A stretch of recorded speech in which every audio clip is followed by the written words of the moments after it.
un momento, en la mañana se abordaron pues temáticas muy importantes, sobre todo de esta última parte, donde se dedicó a reflexionar sobre estos temas del ethos barroco, y también se habló de la etapa anterior, en donde pues muy importante la promoción y se decía en la mañana que se definía Bolívar como alguien dedicado a la didáctica del capital, ¿no? Entonces, por decirlo de alguna manera en este concepto, y se abordó en esta mañana todo este espectro, que ahora pues ha sido mucho más concreto en estas participaciones, pero que estoy segura de que para la mayoría de los que estamos aquí habrá más dudas que certezas, ¿no? Dado que mismo aquí en la UAM no es muy conocido ni se trabaja a Bolívar Echeverría. De cualquier forma, pues hay que aprovechar, ¿no? Para, en la medida de las posibilidades, el formular pues alguna pregunta o alguna reflexión que permita para todos profundizar o abundar en algo de lo divertido. Entonces, bueno, quisiera invitar a los presentes a participar, a retroalimentar a los expositores.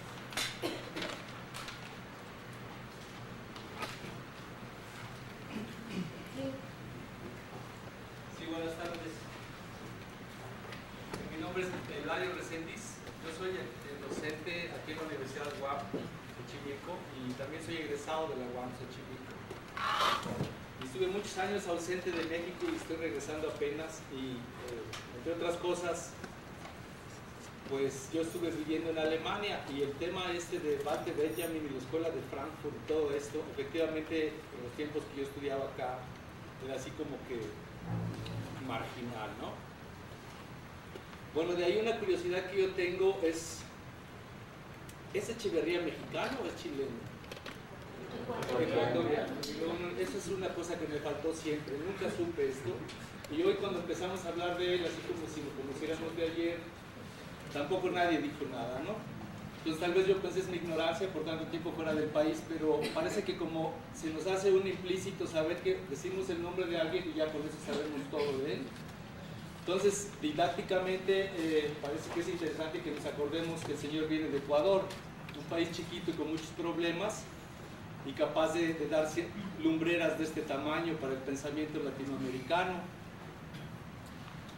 Bueno, entonces, dada la complejidad del asunto del pensamiento alemán respecto a la modernidad, posmodernidad, transmodernidad y premodernidad, pues aquí no quiero yo profundizar en cuestiones de ese tipo filosófico, porque tendríamos que irnos a temas de tipo de identidad. Por ejemplo, Walter Benjamin es un representante de la escuela alemana, pero es judío, ¿no? Adorno es otro judío. Entonces, cuando hablan de identidad y hablan de todos estos problemas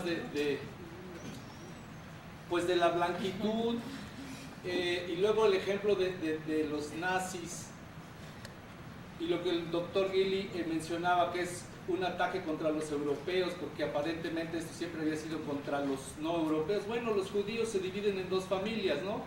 Los Askenaz y los Kuri, y uno se va para Europa y el otro se quedan allá en el Medio Oriente. Entonces, pues el ataque está ahí mezclado entre etnias, razas y proyectos imperialistas, históricamente hablando, porque si nos vamos más atrás en la historia, pues los judíos despojaron a los palestinos con todo un discurso religioso y se quedaron con las mejores tierras de lo que hoy es Israel. Entonces, pues Hitler, el error que cometió desde mi punto de vista no es nada más haber sido racista e imperialista, sino haber atacado a los judíos, y los judíos nunca se lo han perdonado, y de ahí que hay siempre una campaña antinazi que yo reconozco y respeto. Pero si vemos lo que están haciendo los judíos con los palestinos, pues es muy semejante a lo que trató de hacer Hitler con ellos. Eso por un lado. Cómo se revuelven los discursos de la blanquitud y la negritud. Y luego el doctor Gili también me va a perdonar que me metan sus temas cuando habla él de las culturas híbridas y la modernidad, cómo nos ubica a nosotros como mestizos o países coloniales independizados, entre comillas, como un proyecto fallido también. Es decir, el mestizaje, pues ni somos blancos ni somos negros efectivamente, somos prietitos en el arroz, ¿no? Entonces todas esas reflexiones para mí son bien interesantes y bien motivadoras, porque cuando yo llego a la clase con mis alumnos, pues trato de imbuirles toda esta selva, ¿no? de debates históricos y de conceptos que tienen que ver con nuestra identidad. Y luego, ya para aterrizar todo lo que estoy anotando, me quiero referir a lo que habla el doctor Gili respecto a la blanquitud, negritud y tigritud. Ese es un concepto muy bonito, ¿no? Porque los mexicanos somos como el tigre, siempre agazapados, esperando a dar el zarpazo, pero nunca lo damos, ¿no? O cuando lo damos, alguien ya sabe que lo vamos a dar, entonces nos cortan las garras. Y bueno, lo que yo le quería preguntar al doctor Gili, ¿en qué medida está usted de acuerdo o no en que el nuevo orden mundial, al que llamamos globalización, que usted denomina mundialización, no encierra un nuevo tipo de blanquitud promovido efectivamente desde los Estados Unidos, entre otros, pero también los países de Europa Central y sus socios en Asia y sus socios en el Medio Oriente? Pero básicamente es un proyecto de blanquitud dirigido por la cultura anglosajona. Le quería preguntar a usted qué opina. Y luego, ¿qué tanto tiene que ver esto de que se haya nombrado en Estados Unidos para la refundación de la blanquitud dominante de los Estados Unidos un presidente negro con un padre africano, ni siquiera un afroamericano? Si no es también otro elemento para refundar esa blanquitud sobre el concepto de que ahora todos somos iguales. Miren, tenemos un presidente negro. Y la tercera cuestión que me gustaría abordar es hasta qué punto esta cuestión de la blanquitud con el nuevo modelo económico, político y cultural que tenemos desvirtúa todavía más el posible desarrollo de una identidad de lo que somos nosotros, los latinoamericanos. Bueno, vamos a formular varias preguntas para que dé oportunidad a los expositores de intervenir. Ojalá que las siguientes pues tengan que ver justamente con lo que se planteó aquí. Yo sé que es muy provocador tal vez el hablar de estos temas que pues, pueden parecer más de un orden culturalista en general, digamos, pero aquí la lectura de los planteamientos de Bolívar y Echeverría pues son mucho más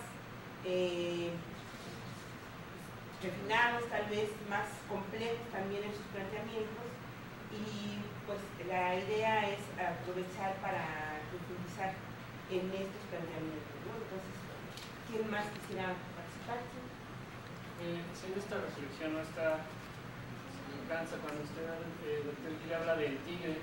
Bueno, pues creo que hay un tigre que va camino a Ciudad Juárez, en el sentido en el que, haciendo esta semejanza que usted hablaba de Porfirio Díaz, que no se daba cuenta, el tigre mejor decide huir. Este tigre que va, lo que quiero llegar es que, ¿cuál es haciendo esta similitud cuando en este orden capitalista de México, pues los que van a Ciudad Juárez no somos blancos, ¿no? Porque no entramos, o los que quisiéramos estar, o los que van no son blancos porque no entran en este orden de sometimiento, porque han trastocado este sentimiento de cultura, de identidad y de muchísimas cosas. ¿Cómo se podría ver desde este punto del tigre que está despertando no solo en México, sino en muchos lados de América, ante estos puntos de no ser blancos para ellos, de no ser blancos de este orden mundial como ustedes llaman? ¿Alguien más? Bueno, yo quisiera preguntar acerca del libro que andaba mencionando Adolfo Gili. Bueno, el concepto de modernidad para Bolívar es adaptable a cada situación geográfica, a cada región, dado que no hay una especie, pues que la modernidad no es única en todo el mundo, y entonces habría concepto de la raza. Bueno, ¿cómo este concepto de la raza influye para que la modernidad se adapte en la región de Latinoamérica que usted también mencionaba? Bueno, me gustaría preguntar si el análisis del etos barroco que hace Bolívar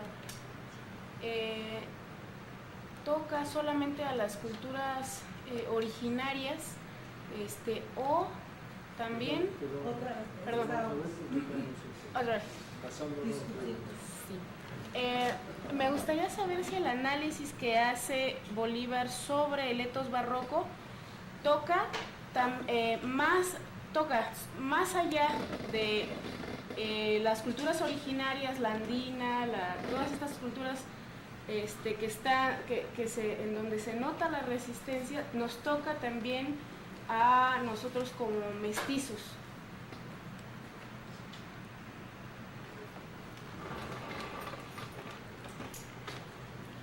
Soy José Ignacio Pérez de Velasco de la Universidad Autónoma de la Ciudad de México.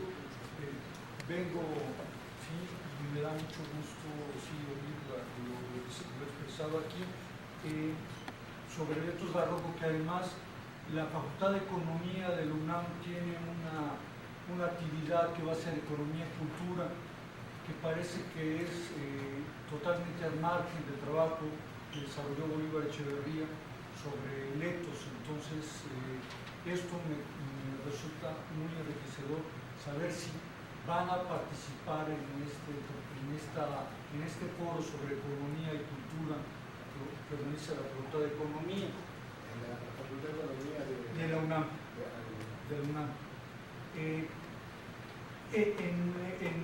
esta ponencia respecto al etos, que se me hace riquísima, así un poco en ese camino de hacer el planteamiento entre el concepto del que hablaban, sí, rescatado del medioevo, y la ética, ¿no? Esta distinción entre ética y etos, ¿no? Porque de repente sentí que había como una similitud entre etos y ética, ¿no?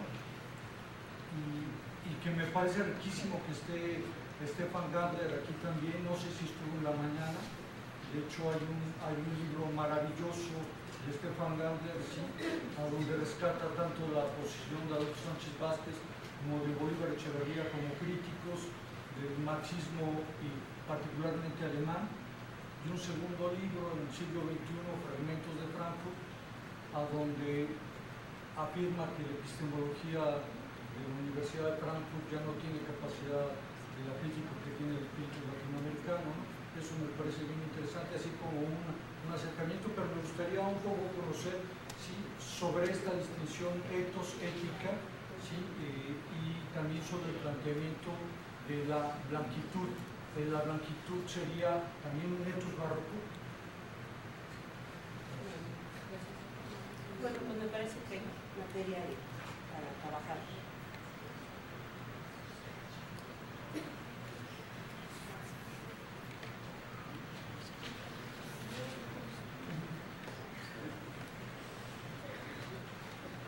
Bueno, tal vez para permitirle algunos no te digo. Igual, recordó un poco lo que dice Gandler en este libro de Fragmentos de Frankfurt. Más fuerte. Dice Gandler algo en este libro de Fragmentos de Frankfurt que me parece muy interesante. Dice que realmente un pensamiento verdaderamente crítico tiene que venir desde las periferias. Y en este sentido creo que aquí podríamos retomar a Bolívar en el sentido de que, y esta es mi pregunta, ¿cómo articular el pensamiento de Echeverría, que es complejísimo y es riquísimo? ¿Cómo hacerlo? Hacer una recuperación de la propia escuela de Frankfurt, del propio marxismo crítico latinoamericano,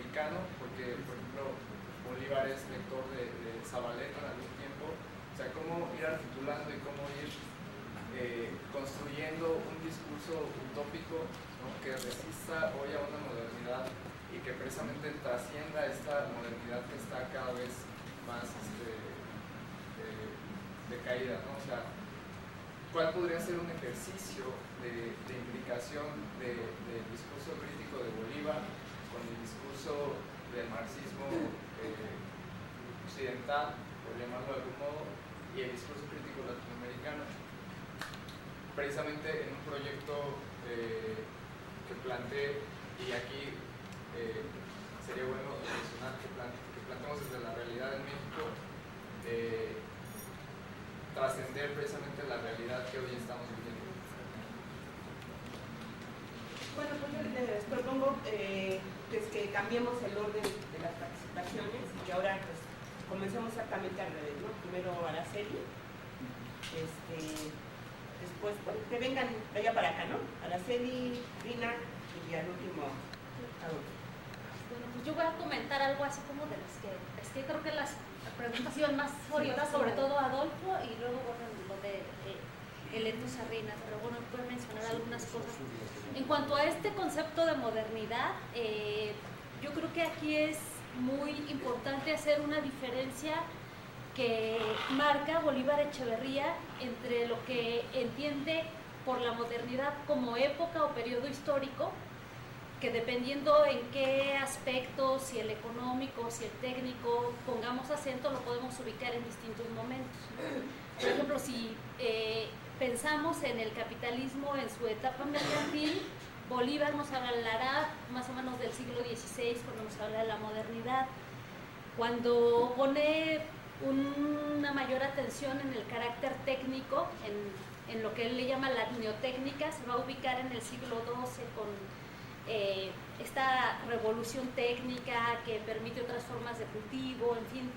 Entonces, por una parte, cuando hablamos de la modernidad como una época histórica, como un proceso de larga duración, vemos, tiene un cierto sentido, ¿no? Como un corte, un periodo, en fin. Cuando se habla, pero también hay otra forma en la que Bolívar habla de modernidad, y es la modernidad como una tendencia civilizatoria. Y aquí, en cuanto a la modernidad como una tendencia civilizatoria, Bolívar incluso va a ubicar ciertos momentos protomodernos, momentos en los que se empieza a formular esta forma, digamos, de política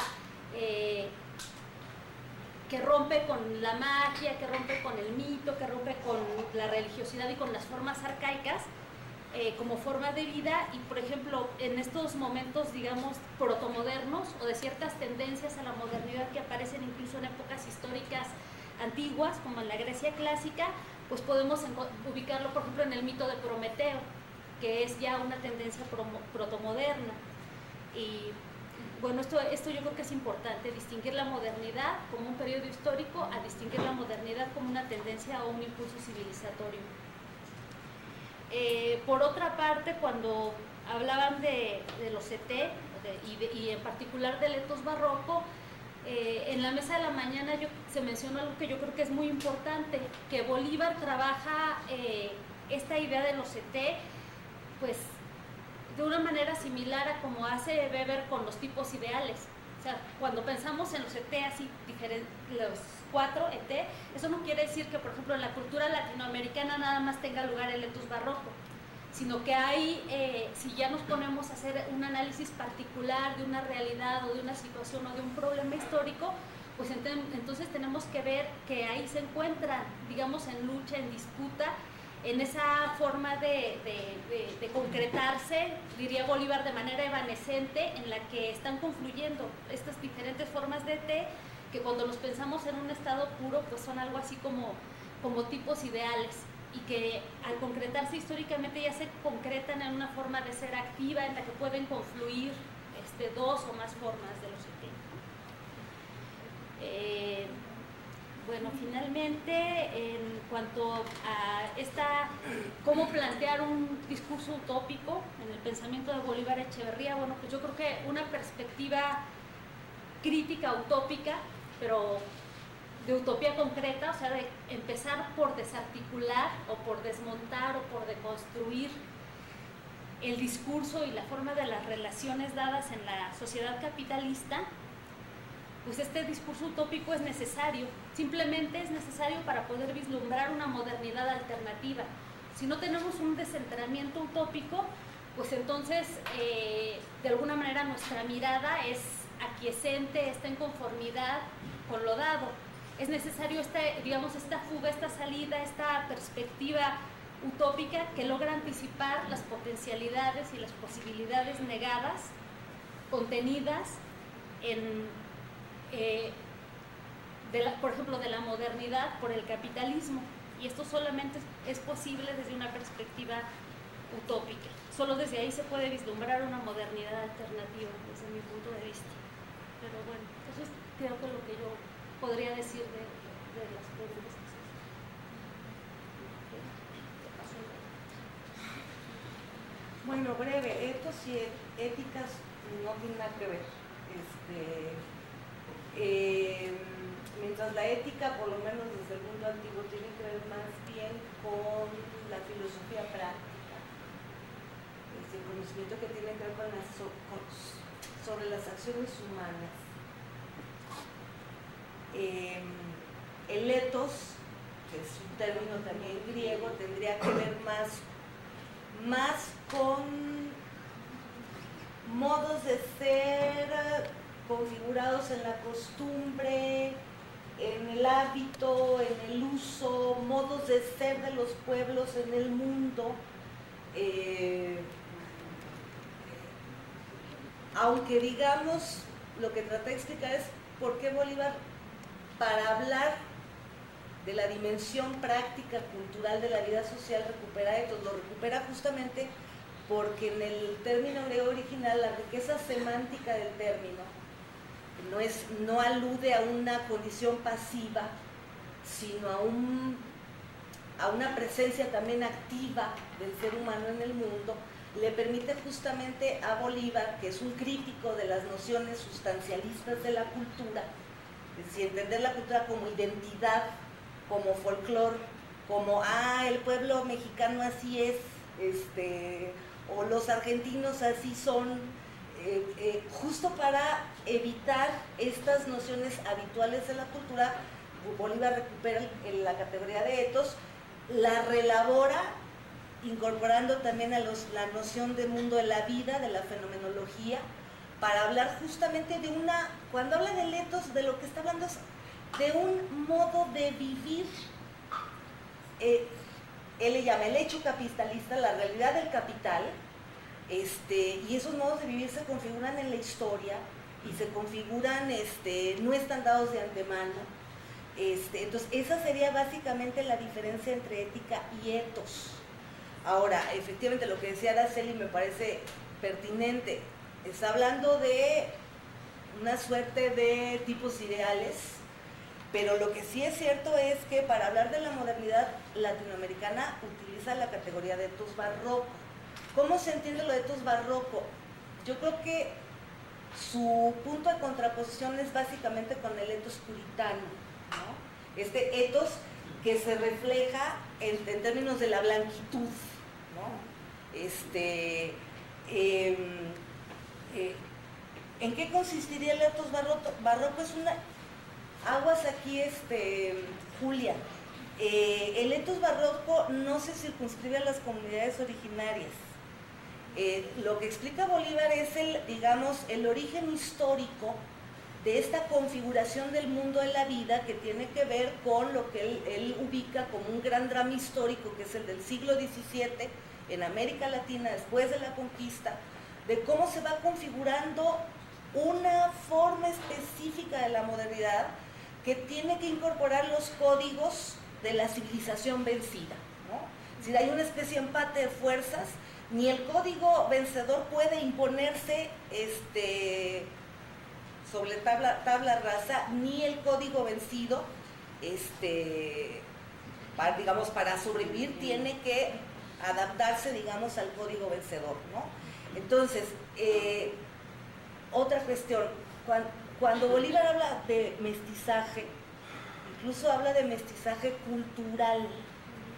él no entiende primero el mestizaje ni como, en mi lectura, no entiende el mestizaje ni como mezcla química de razas, ni tampoco en términos sustancialistas, sino el mestizaje tiene que ver justamente con esta imbricación, esta articulación, de la cual surge algo nuevo, que no es ni el código vencido ni el código del vencedor, sino algo completamente distinto, ¿no? No es mezcla química, no es identidad racial.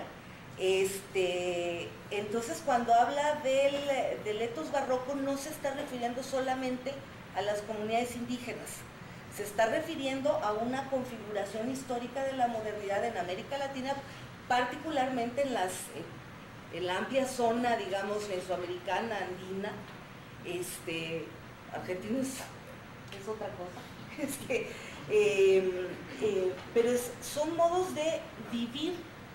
El etos barroco para Bolívar sería un modo de vivir en el capital que al mismo tiempo afirma el valor de uso, que afirma lazos que no son los lazos del etos puritano,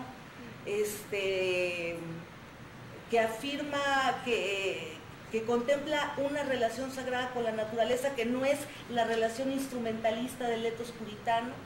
Y en ese sentido yo diría, ni la blanquitud, ni la negritud, ni el mestizaje refieren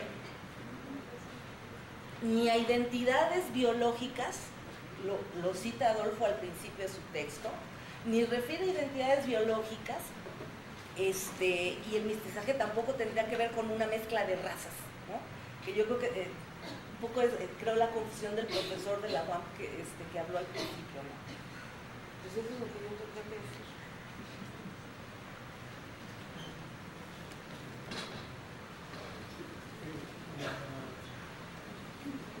La serie de preguntas, lástima que tenemos el tiempo de hoy. La serie de preguntas que han hecho la sala, creo que muestran que tenemos una gran inquietud, tenemos un estudio sobre estos temas. Y en cada una de las preguntas, francamente, yo como que veía además un temario de discusión atrás de la pregunta que no se puede plantear aquí. Entonces, que no se puede por razón de tiempo y de variedad de las preguntas. Y una inquietud muy grande por saber qué es esto, qué es el pensamiento de Bolívar, pero una inquietud que tenemos todos, que se dice en tres palabras, ¿y esto qué es? Es esto, porque venían mezcladas en la pregunta sobre Bolívar. Yo sentí esta inquietud que estamos viviendo los mexicanos. ¿Y esto qué es? Y entonces se nos filtra en la manera o en los temas de la pregunta que se refieren, como claro, al libro. Pero atrás trae algo más, traemos todos algo más. Yo creo que primero coincido con donde terminó Rima. Hay que sacar la idea de raza biológica de la discusión. No tiene nada que ver. Además, la idea de raza es una idea que está fuera de la discusión filosófico-científica. Raza, Bolívar la usa entre comillas, no existe la raza, una raza. Entonces, no creamos que Bolívar viene a meter de nuevo la raza en el racismo puro. Habla de racismo, entre comillas, del racismo de la modernidad capitalista porque utiliza este argumento de raza. Ahí sí es un asco. Prendan la televisión y van a ver las blanquitas y los blanquitos que andan sueltos. Y de repente hay que poner un poco para... Pero porque tienen la idea de raza aquí, pero es la raza de la eliminación. Entonces, en eso trata de mostrar Bolívar la blanquitud, cómo la idea de raza se transforma no en blancura, que sería la raza ideal que no existe, ni en los más blancos, no existe, no hay, se transforma en un concepto que esconde, implica, contiene una forma de la dominación moderna del capital. Dominación es la palabra. Y explica, yo no voy a extenderme ahora, en este artículo del cual hablé y en otros, cómo vino esta forma de dominación del capital a buscar esencializarse, hacerse esencia, no historia, no transición, sino esencia en el concepto de raza blanca. Pero como le resulta que los que dominan no son todos razas blancas, son... Está aquí el joven está muy alarmado por lo que está por ser el otro. Qué momento precioso. Contente, calma. Bueno, calma con esa mano. Bueno, entonces simboliza exactamente el comportamiento, la vestimenta, el modo de la blanquitud de la dominación capitalista. Incluso en esa foto aparece eso, porque la mujer del presidente es la mujer del presidente y la actitud de los dos es de objeto. Yo lo comprendo al buen hombre ese de Barack, pero su actitud es de que esta es propiedad de acá y tú ten tus manos quietas. Ninguno de los tres sabe lo que está haciendo. Pero eso dice muchas cosas de cómo es la dominación capitalista. Y Barack, que llevó en sí, en su elección, buena parte de una ilusión de la no blanquitud, como los otros personajes que están en el libro en fotografía, Condoleezza Rice, personajes siniestros si los hay, o Alejandro Toledo, el presidente ecuatoriano que se vendía como indio y bueno, peruano, perdón, que se vendía como indio, pues sí, encarnó la blanquitud y la opresión. Bueno, que Fujimori se vendía como asiático y como chinito, que los chinitos eran bastante perseguidos, en fin, eran figuras simpáticas.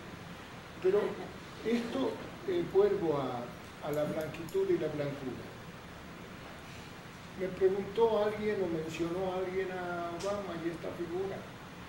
Para demostrar su blanquitud, fue una larga carrera de este político y es muy inteligente. En Harvard juega golf. ¿Cuántos aquí juegan golf? No sé, pero sí alguno lo que dice. Fútbol en cambio cualquiera. Bueno, pero resulta que para total demostración de su virtud, de su blanquitud, de que sí es aceptado, yo le voy a citar una humillación y una felonía de este señor. De las visibles, no sé cuántas veces lo humillaron y se humilló. Una humillación. Un señor capitalista loco, que es político también, bueno, capitalista loco y político, todo junto, que se llama Trump, Daniel Trump, que es propietario de rascacielos en Nueva York, exigió a los gritos y en todas partes que presentara su acta de nacimiento porque había nacido en las Filipinas. ¿Cómo demonios se le pide al presidente electo por gran mayoría, el presidente en ejercicio de la República de los Estados Unidos de América, que presente su acta de nacimiento? La respuesta es una carcajada y que el encargado de prensa diga, oiga, vaya a buscarla, está en tal lado. ¿Le interesa? Vaya a buscarla, está en tal lado y no moleste. Que eso es lo que comentaron en Estados Unidos. Dijeron, ¿qué hubiera hecho Roosevelt? Se muere de risa. Sí, luego a otro lado. ¿Y por qué? Y él presentó su acta de nacimiento. O sea, le infligieron una humillación que aceptó en público. ¿Por qué este muchacho aceptó la humillación en público? Porque traía una carta aquí.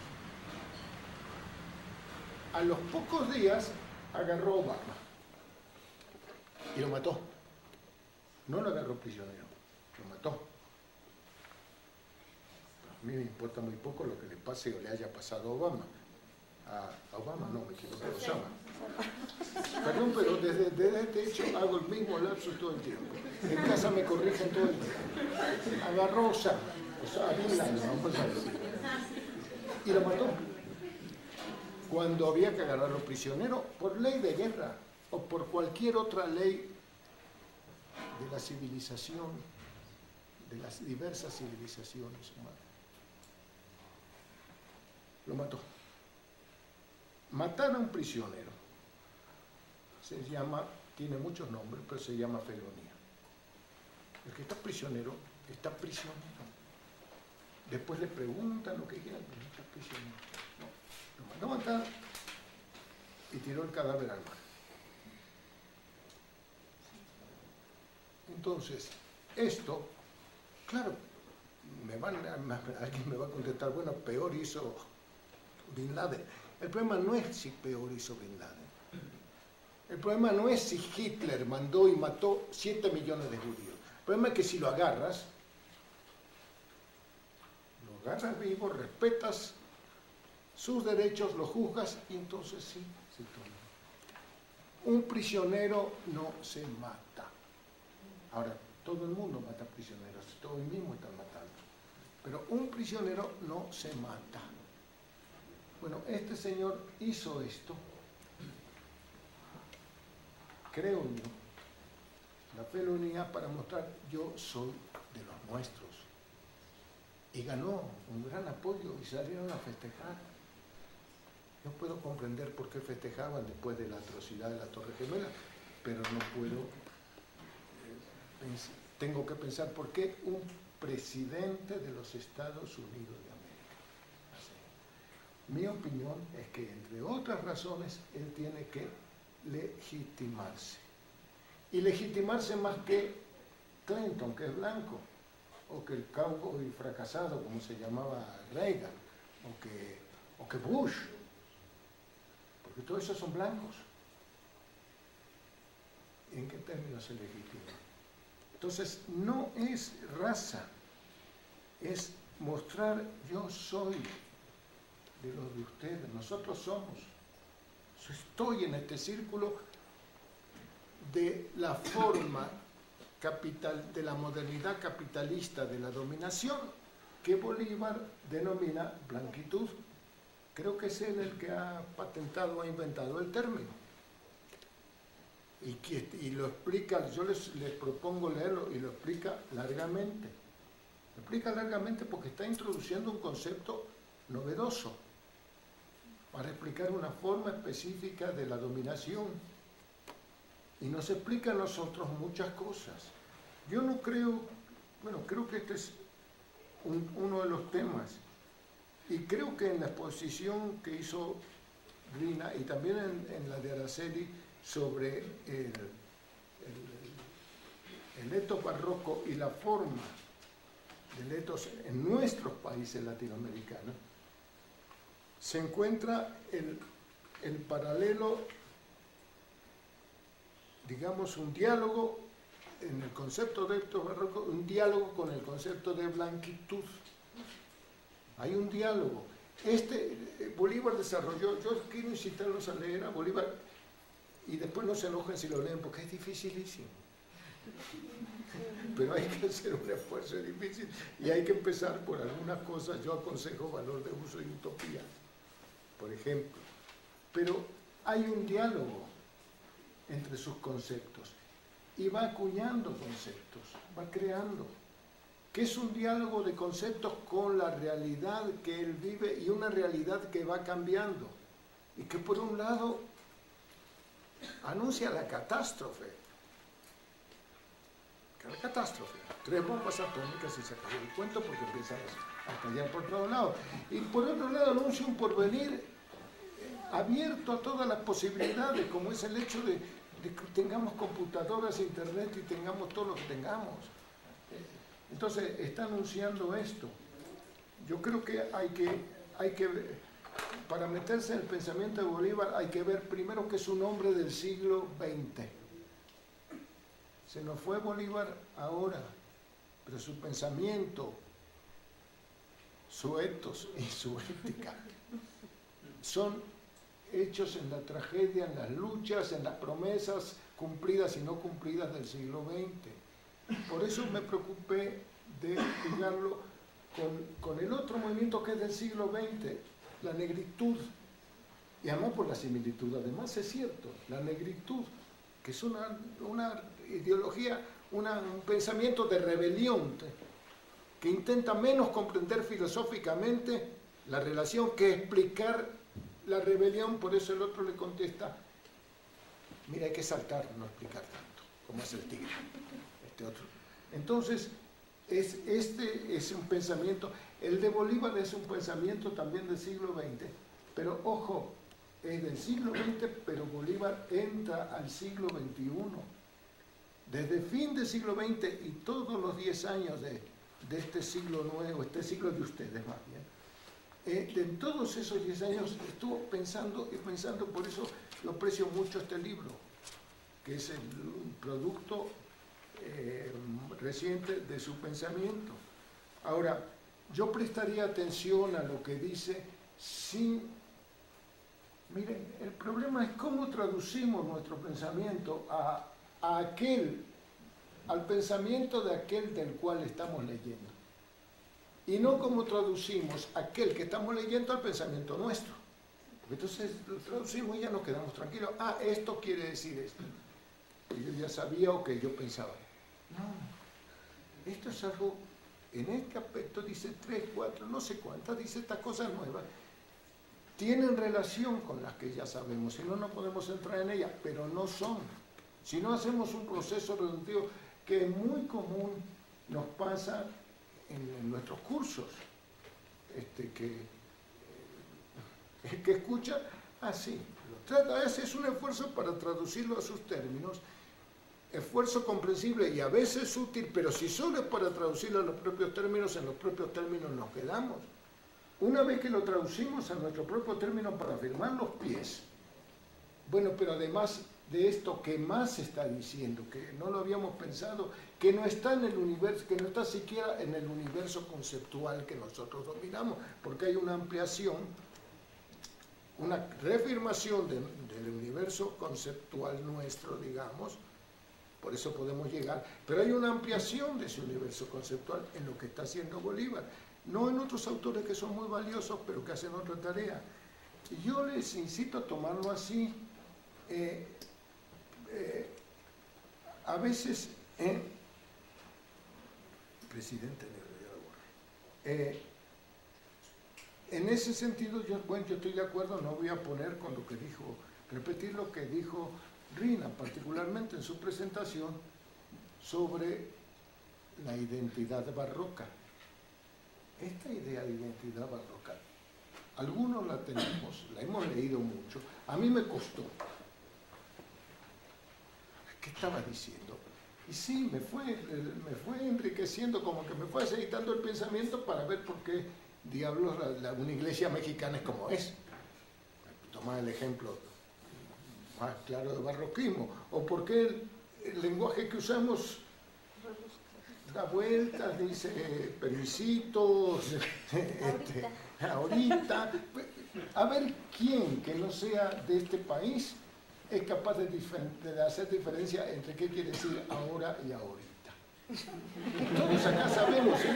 ¿Cuándo vas a venir? Ahorita. ¿Cuándo vas a venir? Ahora. Entonces, ¿no? Bueno, no.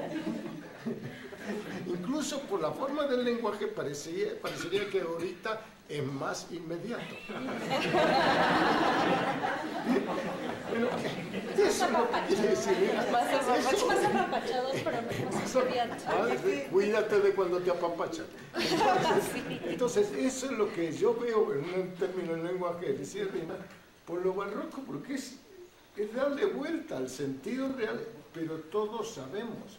Y es defensivo, protectivo, burlón y ofensivo, por otro lado. ¿Qué es lo que hacen los tigres también cuando se cuidan? Los gatos más bien que... Bueno, si no me voy a poner a hablar de mi gato. Ahora, yo le sugeriría, la verdad, por el interés que veo, un curso sobre Bolívar. Sobre los judíos. El holocausto es un tema que a Bolívar preocupa mucho. A mí también. Es un tema humano. Entonces de repente me dice, pero es que tú no eres judío. Pero espérate, tampoco soy negro y me ocupo de los desastres, de la esclavitud, de la infamia, de millones y millones y millones de seres humanos sacados como mercancía y llevados a otro lado y tirados, los que lograban sobrevivir, una masacre. No es comparable para el profesor que habló primero el holocausto con lo que pasa en Palestina. Sí hay una cosa que dice M.C.Z.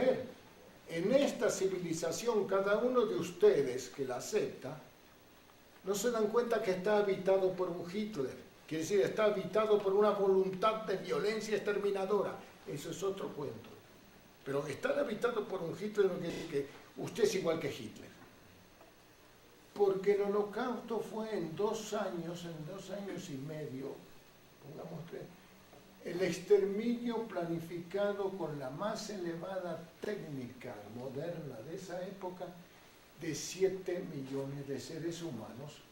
La población judía de Europa Central era entre 8 y 9, o sea que quedó 1 millón y algo. 2 años. Yo pondría un curso sobre el holocausto entre nosotros. Claro, me van a decir sionista. No podemos discutir así. Son hechos humanos. Más aún, el holocausto es un hecho humano. Tampoco pienso que es un hecho inexplicable, misterioso y más allá metafísico. Hay libros que lo explican por qué el ser humano, y Bolívar dice de esta modernidad capitalista, y se los dice M.C.Z., llega a planificar, subir en los trenes, niños, madres, todo en un tren, que los que no se murieron de frío en el trayecto y de hambre, llegan, entran, los bañan y los tiran acá. Y fue en los 2 últimos años eso, a cámaras de gas. Nada de atacar, ni cámaras de gas desaparecen. Qué locura racista. Ahí está, dice la cita de Hitler. Un proyecto loco. Pero ese proyecto loco era simplemente la exacerbación delirante de proyectos llevados adelante por la modernidad capitalista y por el colonialismo en otros países. Deberíamos estudiar la trata de esclavos. No tenemos noción de lo que fue la trata de esclavos. Eran millones y millones, de los cuales venían, no sé, 3.000 en un barco negrero y 1.000 se morían en el camino y los tiraban y los otros y quedaban 1/3, 40%, y ese tercio era convertido en propiedad, en objetos animales. Seres humanos, familias, a veces, que nos hagan esto. Pero que eso es lo que se hizo en otra manera con la población india. En otra manera porque estaba agarrada a la tierra y se debe a la tierra, al sol, al valle que ya lo perdimos, y se defendió y cambió y obligó a cambiar al otro. Pero los esclavos fueron sacados de su tierra, deshechos. Entonces, yo pienso, yo me he reaccionado, me interesa lo que dijo el profesor, porque varias veces he reaccionado con un poco de fuerza contra la comparación entre los crímenes del sionismo, hoy he dicho crímenes del sionismo, y la inaudita cuestión del holocausto, porque incluso el sionismo quiere justificarse invocando el holocausto. No, es otra cosa. ¿Por qué se ocupa Bolívar de esto? Bolívar es hoy lo que en otro tiempo eran los humanistas. Es muy complejo, tal vez nos parece más sencillo lo que escribían los humanistas. Es más sencillo porque lo recibimos mucho tiempo después. Quiero ver cómo sonaba en su tiempo Giordano Bruno, que empezaba, u otros. Es más, pero Bolívar es la continuidad también, no solo de este pensamiento, de esta actitud ante el mundo, ante la historia, ante nuestra realidad. Y creo que por eso hay que tomar en serio sus temas y nos ayuda a pensar, si no nos pasa un problema, que ya lo mencioné, a todos, no digo a ustedes, a todos nos pasa, trivializamos, porque se nos hace más sencillo y creemos entender, y solamente sí entendemos, pero un pedacito, y dejamos pasar, dejamos perder la posibilidad de seguir la riqueza de un pensamiento como se trata de Bolívar, o el de Messier, que es un inmenso escritor que escribía antes, o de Cyril James, que escribió Los Jacobinos Negros en el 38 y es un libro extraordinario, lo acabamos de discutir con mis alumnos el martes pasado. Bueno, en fin, estas son algunas de las cosas que yo quería decir. No es una situación geográfica la que determina cuando habla de América o de Latinoamérica, es una modalidad de la dominación. Ahora,